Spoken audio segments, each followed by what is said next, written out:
So I'm Alberto Onetti. I'm the chairman and president of Mindable Foundation. That is a foundation that is split between Silicon Valley and Europe, with the goal to foster entrepreneurship in Europe and all over the world. And we have been appointed by the European Commission to lead a really cool, interesting initiative that is called Startup Europe Partnership. That has one single goal: to help European startup to scale up, because no exit, no party. And so we can have all the startup that we want, but if we are not able to create company are able to become relevant. I think all these nice, phenomenal effort are going to be not that productive. So this is the goal of the panel, is to talk about the startup world, looking it from a corporate perspective. Let me introduce my guest today. We have, starting from my left hand, we have Simon Devonshire. He's director of WYRA Europe, Telefonica. Martin Mccourt is the executive VP Strategy and M&A for Gemalto. Nathalie Boulanger, that is head of Orange Startup Ecosystem. And then Jan Borgstadt, that is the head of European Venture for Bertelsmann Digital Media Investment. So I think we have, talking about multinational and countries makes no sense at all, but we have something that is starting from Germany, starting from France, originating from Spain, and France, and somewhere, and Dutch, whoops, sorry. Okay, and so let me just, for setting the tone, show you a couple of data.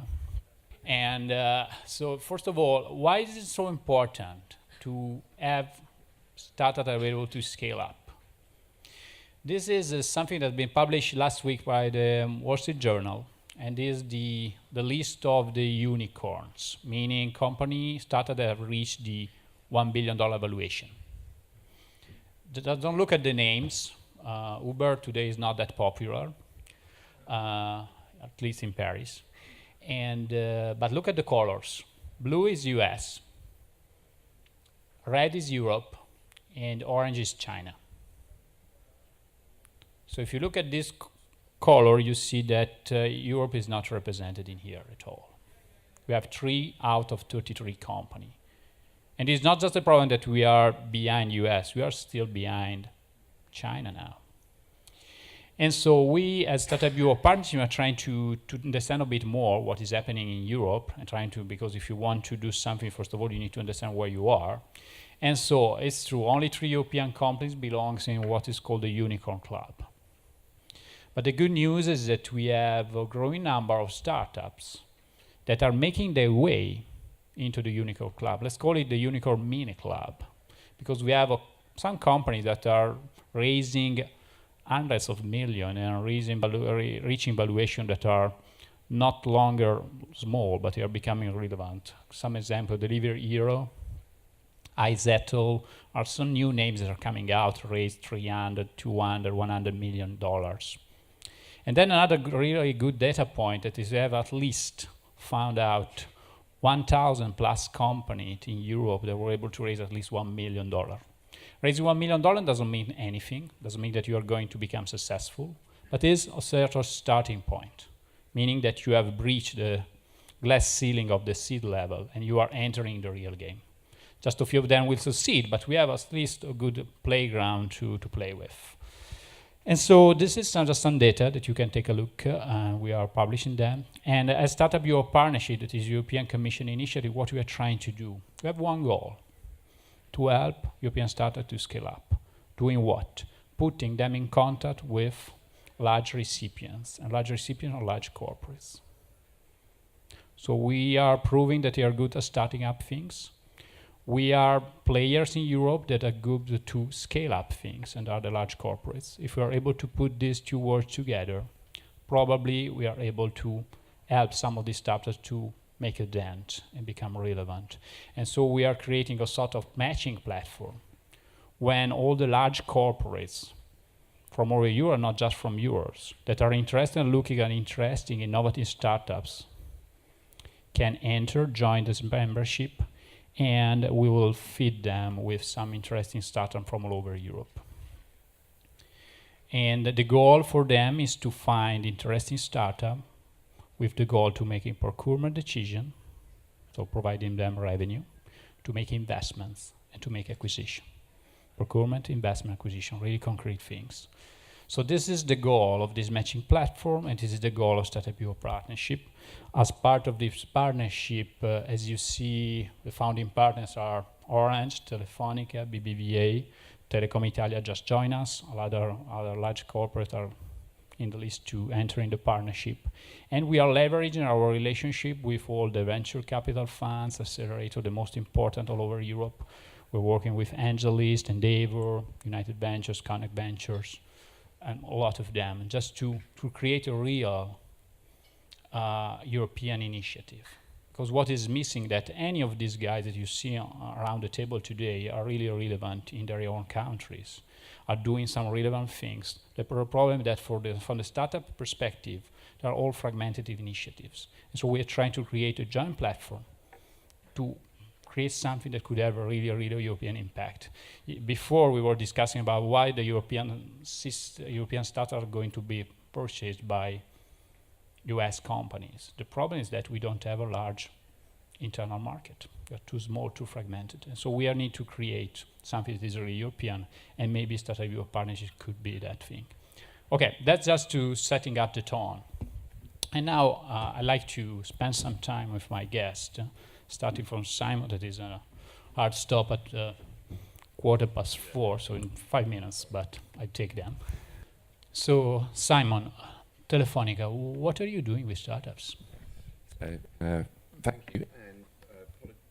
Working okay? Apologies that I have to go. I have a flight to catch, unfortunately. So firstly, just in response to some of the things you were saying, I think people think that I'm quite passionate about startups because they've heard me commentate on it a lot, but actually I'm more passionate about scale-ups than I am starting up. What would be really interesting is for the EU to publish more data about the significance and the material impact that let me try a different one. The material impact that scaling up has on the economy, because my intuition is telling me that, and what I hear from governments locally is that scaling up contributes more in terms of revenue and in terms of job creation than just simply starting businesses. What I also see in many ecosystems across Europe is that actually they're all already very successful and prolific in the creation of startups. So specifically in the UK last year, more than 500,000 companies were created. It's the most, I think, on record. And the question that I've asked the UK government is how many is enough? To which there's no academic answer. So I think it's quite interesting to kind of understand where that's going. Listening to the earlier conversations, I think that, obviously I represent a corporate, which is Telefonica. We have an accelerator that is called WYRA. It's a very simple concept. We build a physical space, we run a competition, we try and find the best digital startups, not just in telco, not just in mobile, but they're just digital, and we invest in them, and our job is to grow them. So our job is to scale them up, and I think that I'm very keen that other corporates participate in this. I think it's very important for corporates to participate. I think there's never been more opportunity for entrepreneurialism than there is right now. I think that those entrepreneurs need the support that corporates can give, and that as an asset class, as an investment vehicle, what they could contribute is unique. They don't just provide money, they also have the opportunity of providing fast-track access to hundreds of millions of consumers. So in the case of Telefonica, that's 300 million customers globally. One of the frustrations I've heard today is all about the availability of further investment, follow-on funding and exits. One of the things that's interesting about corporate investment is that we don't necessarily rely on investment, although it's on exiting. Although it's one of the things that I'm personally quite passionate about. Corporates have got the ability to just consume the businesses in which they invest, and many corporates need that revenue, and that's something that we've yet to really see, but something that I would imagine is likely to happen over the course of the next 5 years. So it's not just all about investing and exiting. Can you make a couple of examples of some startup that went through the WYRA program? Yes. And exited? So so WYRA now has 14 academies internationally, well, globally. We have 7 in Europe, which are built and run. So there's 2 in London, Dublin, Munich, Madrid, Barcelona, and Prague. In Europe, we've invested in 156 startups, only 16 of which have failed. 62% have gone on to raise external funding. The balance are pretty much still in acceleration. We've invested more than 6 million euros in that portfolio. They've generated more than 22 million euros worth of external funding. But specifically to answer your question, what's the acceleration effect? If I look back as recently as 12 months ago, so I've only been doing this for just over 2 years, but 12 months ago, typically a cash investment by WYRA of 40,000 euros for roughly 10% equity would give us a pre-money valuation of about 400,000 euros. Today, 12 months later, we have not one but several startups that are valued in tens of millions of euros. One of our most prolific would be TrustDev in Dublin, which has an enormous valuation. The point being that TrustDev is all about eliminating fraud in e-commerce, which, as I'm sure you could imagine, doesn't require much imagination, is a multi-billion opportunity. Telefonica is itself a significant e-commerce player, so we have the opportunity of absolutely using their technology in our core business, as well as helping them to sell their technology to other corporates. Do you have any figures about how many of these startups made their way into the Telefonica procurement system? So I think that's a very interesting question, yes. So in Europe, 49% of our startups are post-revenue, so they're actively trading, not just developing. 47% have some commercial relationship with Telefonica, but procurement is a misnomer. One of the things that I hear governments talk about a lot is for corporates to open their procurement books to small businesses. I think this is a complete misguided idea. I think I can understand it's a great idea, but corporates are, basically businesses are like boxers. You need to match the weights. Corporates are designed to do business with other big players. They're not designed to do business with small players. I think what's much more effective is actually corporates. So not only has there been, this is the best time on earth for entrepreneurialism, but reputedly, corporates their balance sheets have never been more rich than they are today. I think the bigger lever, the bigger advantage, the bigger thing that's going to make more impact to scaling up is corporates actually investing in the acceleration and growth of those businesses rather than trying to offer them a purchase order. So your point is corporate are more relevant for corporate venture investment than for procurement. But in association with the established investment community, not on their own. Not only. By the way, just to give you one data is 1/3 of the US venture capital investment are coming from corporate venture funds. So if anyone in this room does not believe that corporates are important for the startup ecosystem, probably is in the wrong place. Okay, I know that you have to go, so thank you very much. I'm sorry I've been talking so much, but it's because I have to go. Let's give you a round of applause. And thank you. So let me come back, gentlemen, again. Nathalie. So, what about Orange? So we heard about Telefonica, WYRA. WYRA is one of the several initiatives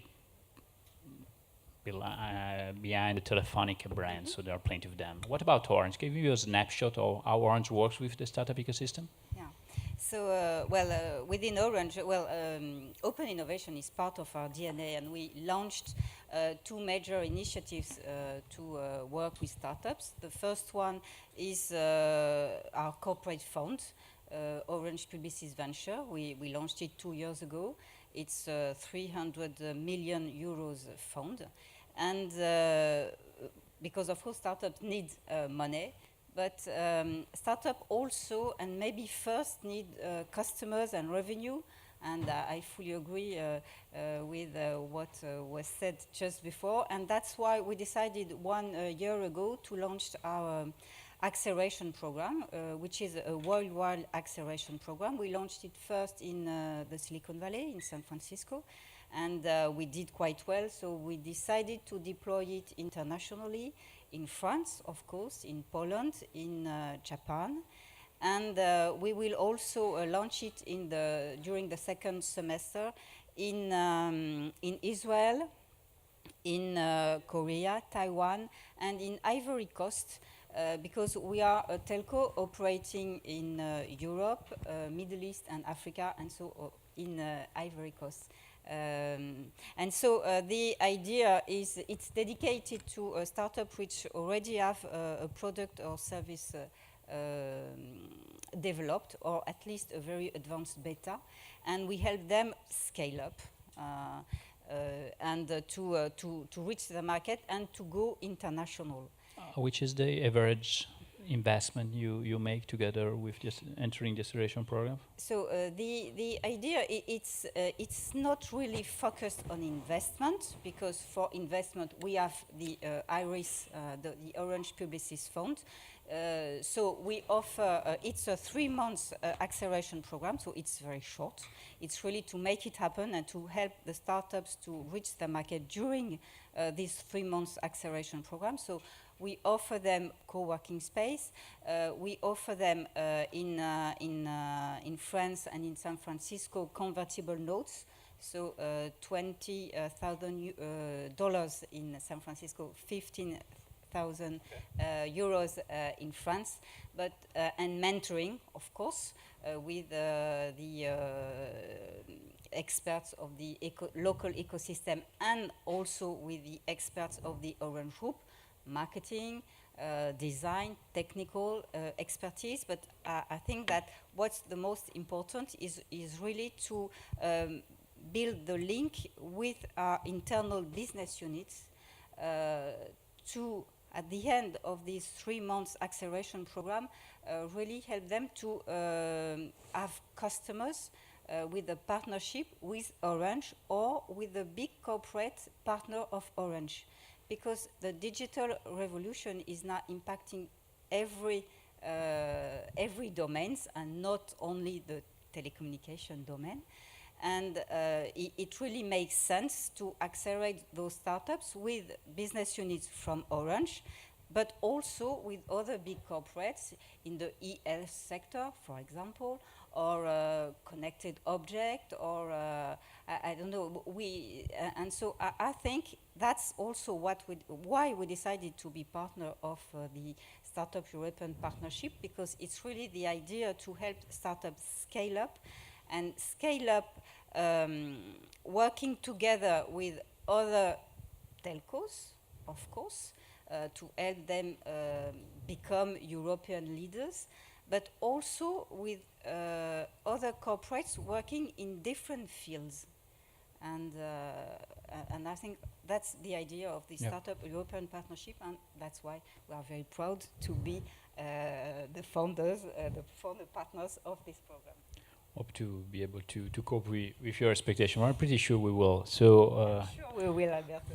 So just to wrap it up, so if you are a startup and you are early stage, there are acceleration programs. We have heard about WYRA, we have heard about Orange Fab. They give you a few seed money, they give you mentorship, and then provide an acceleration ramp, and particularly they provide plenty of entry doors to internal business or external business opportunities. And then if you are later stage, there are corporate venture arms like Iris Capital. Telefonica has something similar that opened that. Let's move to Jan. What's the Bertelsmann approach to all this?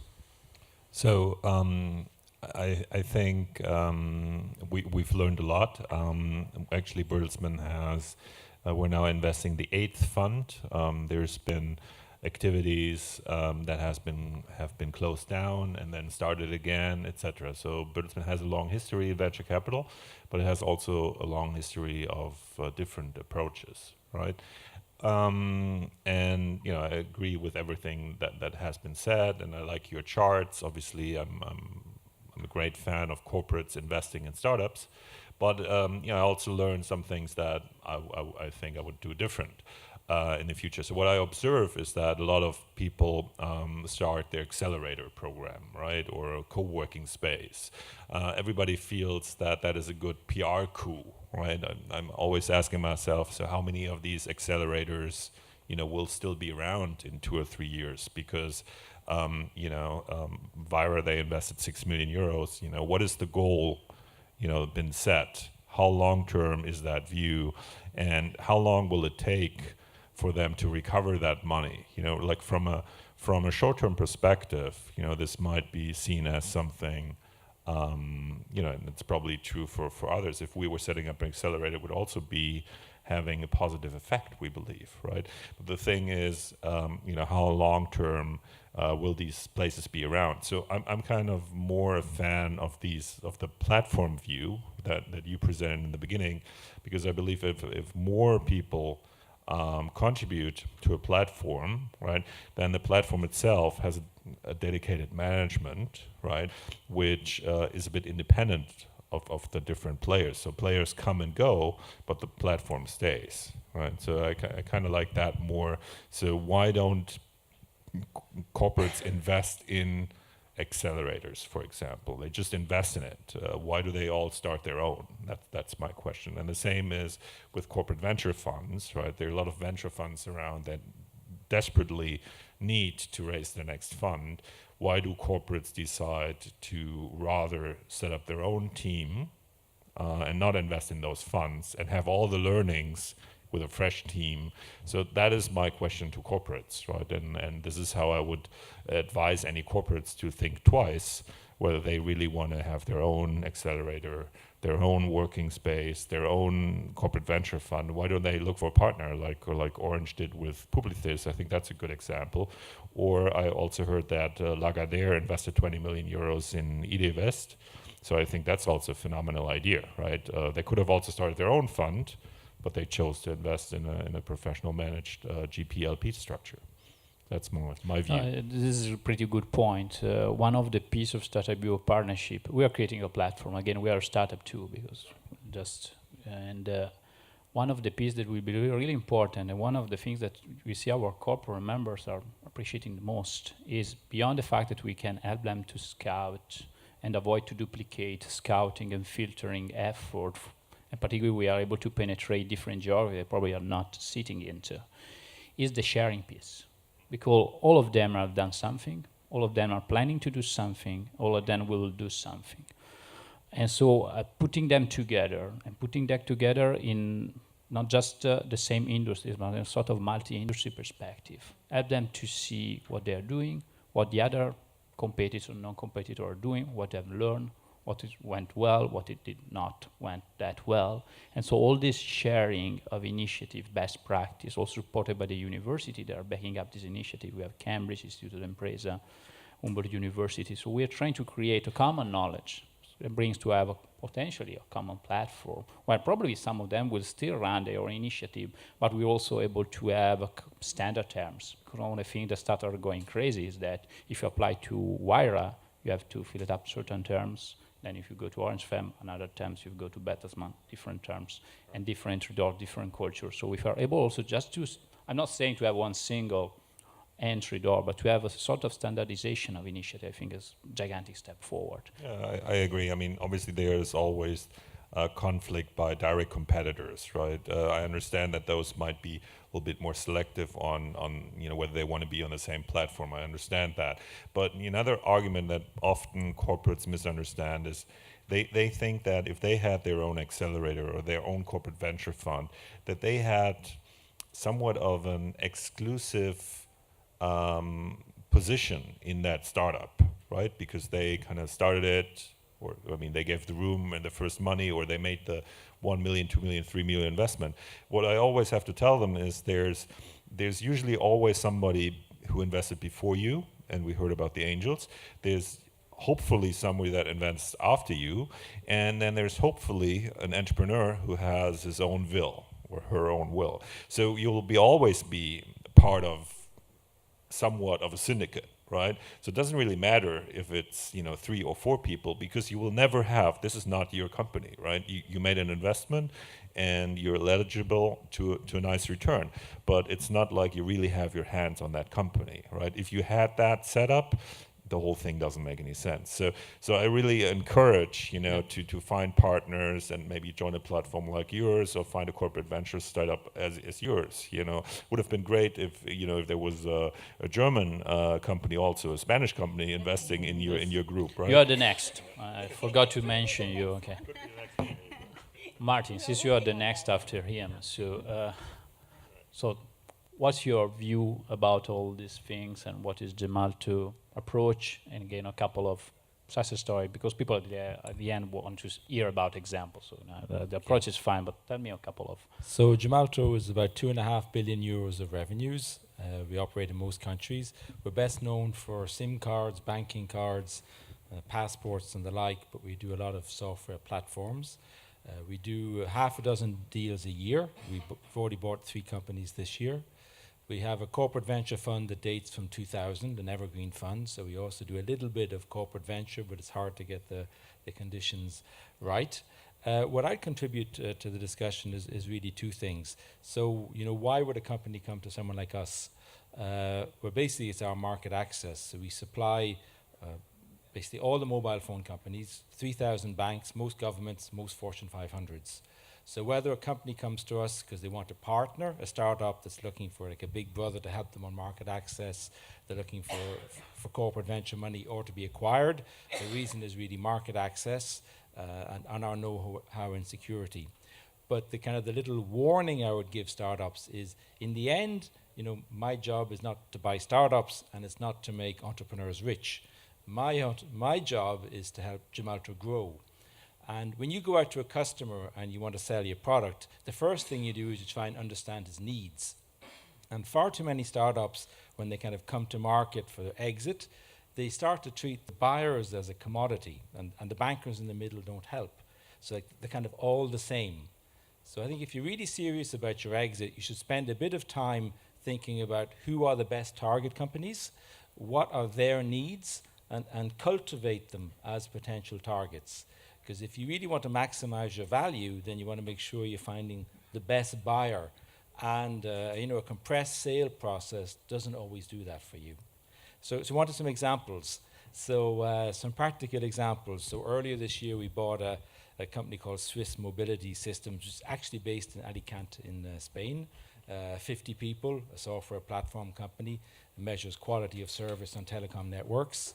Last year, we bought another company in Spain called Avalon that manages the database for... So sorry, we're a bit curious. Can you tell us also a couple about valuation? No, we never mentioned anything about valuation. Come on. Valuations are always We're too just high. beyond us. Always too high. So Avalon, another one, about 50 people doing border control software. And typically what we buy are companies that have 5 million euros of revenues, 50 people. Why that equation? It means they have real customers, they have a real product, they have repeat customers, and the value of the product has been demonstrated. 50 people means it's not just the founder, there's a team, but they haven't wasted time developing all the infrastructure that we have already. So that size is where we can then leverage the company most when we acquire it. Okay. So a few pointers. So you say 2 things, 50 people and 5 million revenue. So you can do your 5 math. million price as well. No. Okay, so I know that we're running out of time. So I give you one last sentence to say. So what is your final say about this debate? One recommendation. So I'd like startups, if we have any startups, doesn't look like a super huge crowd either. But I think we should always think about that generally there's a conflict between the startup and the corporate, right? And we heard it in your bragging about it. Generally, the corporate wants to buy innovation and growth very cheaply. And the startup is looking for a partner to grow their business and sell it to the highest bidder, because that's what they promised to their families, to themselves, and their other investors. So when talking about corporate venturing, corporate platforms, collaboration, etc., we always have to bear in mind that there's generally a conflict here, right? And we have to find ways to collaborate with achieving, creating value, even though there is a conflict, right? And we've heard about different concepts, and I think doing anything is great, but we should always bear this thought in mind that generally, there's only so much money to be made, and those two companies actually compete over it. Yes, just to mention, there is also conflict between an investment fund and a startup. So same thing. They're not just them the bad guys. So come on, Nathalie, your final word of wisdom. No, but I think the idea is not to work with dependent startup from the corporate, because we want to be 3 months in advance. We don't want to be to acquire the startup, because if we it depends on the case, but if we within the Orange Fab program, if we acquire the startup, it will be difficult for the startup to grow and to grow in other geographies. And so that's not the idea. And I strongly believe that innovation is about mixing cultures, mixing competencies, and so that within Orange we work with project teams, with a marketer, a marketing guy, a developer, and a design guy also. But I think that mixing the culture of big corporates and the collaboration between big corporates and startups is also a very good way to have innovation and to accelerate innovation for customers, and also help startups scale up. And just a quick, the call for project for the Orange Fab France and the Orange Fab Japan is now up and running for the season 2 till the end of the month. To apply. Yes. Martin? Okay, so there are some startups are going to be blockbusters or unicorns or whatever. A lot are going to be slow grow, nice size companies. For those companies, what I would recommend you do is you leverage all the benefits you can get in a country like France with CRE and all the rest, and raise money as late as you can, because I can see on the companies I've bought, the founders that made the most money are the ones that took the money, the VC money latest, because they didn't get diluted. Okay, so we are running out of time. Thank you very much, guys.